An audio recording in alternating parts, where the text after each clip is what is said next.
आज हम एक ऐसे नेता की बात करने जा रहे हैं जो राजस्थान की राजनीति में एक पहेली भी है और एक मसीहा भी है। मैं बात कर रहा हूं हनुमान बेनीवाल की।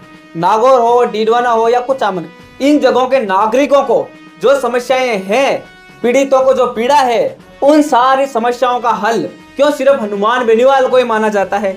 एक ऐसा नेता जिसके विधानसभा में शून्य विधायक हो और लोकसभा में वे केवल एक सांसद हो, लेकिन फिर भी उनके चर्चे सिर्फ राजस्थान नहीं बल्कि पूरे भारत में होते हैं। अधिकारी उन्हें टाइम देने को मजबूर होते हैं और बड़े से बड़ा नेता उन्हें अव्वल प्राथमिकता में रखता है। ऐसा क्यों होता है, हम उनकी राजनीति के इसी मर्म को समझेंगे।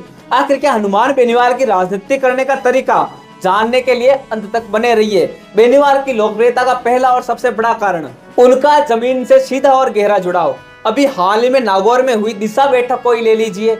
यह बैठक 13 घंटे से ज्यादा चली और हैरान करने वाली बात यह नहीं कि बैठक कितनी लंबी चली, बल्कि यह थी कि बैठक के तुरंत बाद बिना एक पल गंवाए बेनीवाल ने जन सुनवाई शुरू कर दी। आप कल्पना कीजिए, एक सांसद एक लंबी बैठक से निकलने के बाद आराम करने के बजाय गरीबों, किसानों और आम जनता के बीच बैठ जाता है। उनके पास पीड़ितों का तांता लगा रहता है। गरीब से गरीब चरावा हो या सड़कों की समस्या से जूझता किसान, हर कोई बेनीवाल के पास पहुंचा। यह दिखाता है कि जनता की पीड़ा सुनना उनके लिए अव्वल प्राथमिकता है। यही वजह है कि जनता उन्हें अपना मसीहा मानती है।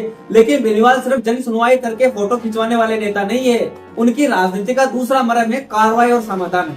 जन सुनवाई के दौरान वे केवल समस्या नहीं सुनते, वे हाथों हाथ अधिकारियों को बुलाते हैं, एक एक काम बताते हैं, समस्या का हल बताते हैं और उसे तुरंत कार्रवाई करने का आश्वासन देते हैं। और जनता जानती है कि बेनीवाल का आश्वासन सिर्फ कागजी आश्वासन नहीं होता, वे उससे बहुत ज्यादा होता है।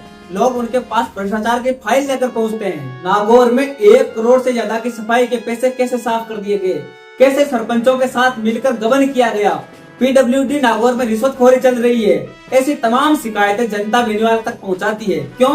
क्योंकि कहीं ना कहीं उनको मालूम है जो काम कोई नहीं कर पाएगा वो बेनीवाल कर जाएगा। उनका एक फोन कॉल, उनका एक धरना इतना काम कर जाता है कि हर पीड़ित की पीड़ा को ये इंसान हराता है। यही उनकी राजनीति करने का सबब है। सवाल ये उठता है कि सिर्फ एक सांसद और बिना किसी विधायक दल के सिस्टम उनके सामने क्यों झुकता है। इसका जवाब उनकी लोकप्रियता में छिपा है। बेनीवाल की लोकप्रियता केवल वोट बैंक तक सीमित नहीं है, ये जनता के विश्वास पर टिकी है।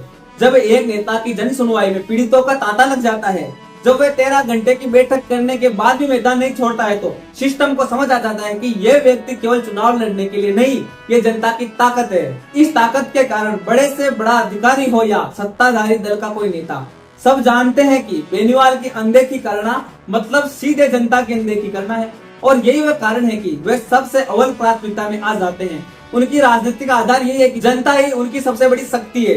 तो अगर कोई आपसे पूछे कि नागौर में समस्याओं का हल सिर्फ हनुमान बेनीवाल क्यों है, तो उन्हें ये वीडियो जरूर दिखाइएगा। उनकी लोकप्रियता का मूल मंत्र है जमीनी जुड़ाव, तत्काल कार्रवाई और भ्रष्टाचार के खिलाफ निर्भीक आवाज। भले ही उनकी आलोचनाएं दूसरी चीजों के लिए होती हो, लेकिन जनता की पीड़ा सुनना और उसको हरना, ये उनकी लोकप्रियता की सबसे बड़ी वजह हमेशा बनी रहती है। राजनीति में आरोप प्रत्यारोप चलते रहते हैं, लेकिन जब कोई नेता भ्रष्टाचार की मोटी फाइलों के सामने खड़े होकर गरीब के मुआवजे के लिए लड़ता है, तो जनता उसे मसीहा मानती है। और बेनीवाल ने यही विश्वास अर्जित किया है। आप क्या सोचते हैं, क्या बेनीवाल की ये राजनीति आज के दौर में सबसे ज्यादा प्रासंगिक है? आपकी क्या राय है, हमें कमेंट बॉक्स में जरूर बताइए। और इस वीडियो को लाइक कीजिए और ऐसे विश्लेषण देखने के लिए भारत प्रेस को सब्सक्राइब करना ना भूलें।